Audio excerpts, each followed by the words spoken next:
তো হ্যালো বন্ধুরা, আবারও চলে এসেছি একটা নতুন রেসিপি নিয়ে। আজকে করে দেখাবো দই কাতলা।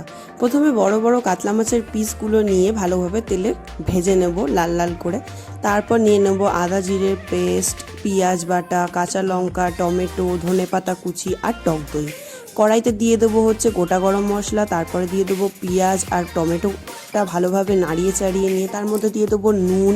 তারপরে ভালোভাবে মশলাটা কষানো হয়ে গেলে তো পেঁয়াজটা নরম হয়ে এলে তারপর দিয়ে দেবো বাটা মশলাটা দেওয়ার পর ভালোভাবে কষিয়ে নেব মিনিট 5 মতো।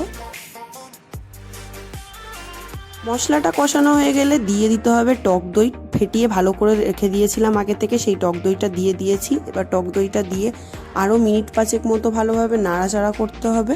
দেখবে যে টক দইটা ফুটে তার থেকে একটু তেল তেল মতো বেরিয়ে এসছে, তখন দিয়ে দেবো একটু লঙ্কার গুঁড়ো লাল হওয়ার জন্য। তারপরে ভালোভাবে মশলাটা আবার একবার নাড়াবো। এই দই কাতলাটা কিন্তু একদম ঘরোয়া মশলা দিয়ে ঘরোয়া প্রসেসে করা। তারপর জল অ্যাড করে দেবো, জলটা ফোটা অবধি আমরা অপেক্ষা করব। জলটা ফুটে উঠলে এক এক করে মাছগুলো ওর মধ্যে দিয়ে আরও 10 মিনিট মতো জলটাকে ভালোভাবে ফোটাবো, যাতে মশলাটা গাঢ় হয়ে আসে। আর বেশি ঝোল রাখবো না, মশলাটা একদম গা মাখা রাখবো।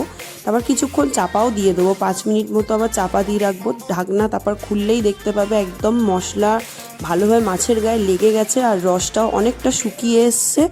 এবারে আমরা ধনেপাতা কুচিটা ওপর থেকে দিয়ে ভালোভাবে আরও 2 মিনিট মতো ফুটিয়ে নিয়েই নামিয়ে নেব আমাদের দই কাতলা।